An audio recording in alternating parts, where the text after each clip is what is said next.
ऐसे न मीठी मीठी बोलिया से बोलिया दागल करा, बन के चकोरा मोरा पीछे पीछे बाबू जनी लागल करा।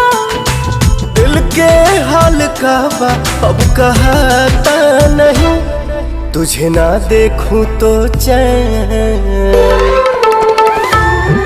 तुझे ना देखूं तो चैन मुझे आता नहीं है। एक तेरे सिवा कोई और मुझे भाता नहीं है।